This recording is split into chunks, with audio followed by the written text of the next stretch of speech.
Now to education, the Minister of Labour and Employment, Chris Ngige, has asked the Academic Staff Union of Universities, ASUU, to discuss concerns on their ongoing strike with the Ministry of Education. He said this on Monday after the meeting with the renegotiation committee in Abuja. Ngige said as a conciliator, he has been pushing to see that everything contained in the 2022 Memorandum of Understanding reached with the government was implemented. The academics are seeking improved welfare, revitalization of public universities and academic autonomy, among other demands. Well, to discuss this further, Oriyomi Ogunwale, team lead, Edu Planner, joins me now. Thank you very much for joining us. Now, one major demand of ASUU is the payment of university revitalization funds, which amounts to about 1.1 trillion naira. Now, the government has said it doesn't have that fund, to pay such an amount. Now, what do you make of this? I think it is unsincere from the government angle to say these funds are not available. We all know if a project is important to the government, she always finds a way out to ensure that these funds are released. We know about loans, we know about different programs they've embarked on. So why not education? Education is important for us in Nigeria, as a nation, it's a developing economy. And we look at the attitude of government towards education so far. For this administration, I must say it has been poor. And from the Minister of Labour, there are always different reasons flying around every day since the ASUU strike began. For over 50 days now, that ASUU has been on strike, demanding for an agreement they signed in 2009. And then you look at the fact that a payment of 1.3 trillion was agreed, and only 200 billion has been the largest tranche of this amount that has been released so far, which was done by the previous administration. Now we look at it that this administration being in its 7th year, and what it has shown forth is to dilly-dally, to not ensure that these payments are released. It shows unseriousness, and for me, like, if the government is not ready to actually take ownership of these universities' risk funds, allow them to manage their affairs. Maybe at this time we might not have the situation of ASUU going on strike from time to time. Let us put these universities out there. Let us allow them manage their affairs, and then the government can stand as a regulatory body in terms of direction, policy, management, all. But for us to continue to try the same thing year in, year out, from our analysis, every 2 years, ASUU goes on strike.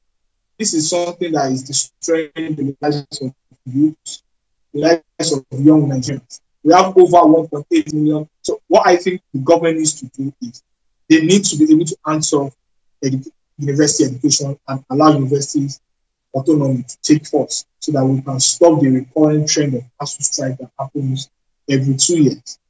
Now, another issue is the integrated payroll and personnel information system, which has refused to use, having proposed an alternative payroll system. Now, how do you think these two parties now can find a middle ground? I think there's UTAS, which is the University Transparency System, for example, and there's IPPIS. And when you look at the way the universities function, you discover that the way they are paid is not like the average civil servants. And that is what ASUU is fighting. And what the federal government has put forth as the argument is about the integrity test of UTAS itself. But ASUU has always called the bluff of the federal government to say, okay, these are the issues. We are saying UTAS is failing the test. Why don't you release the results, the general public? Or if not, what are the issues? Let us resolve it, and you can take us through the system.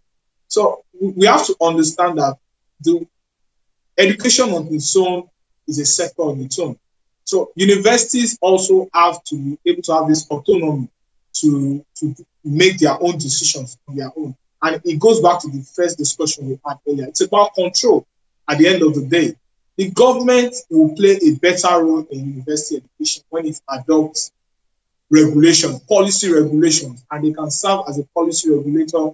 Any university that is not meeting up with the standard, they can clamp it down.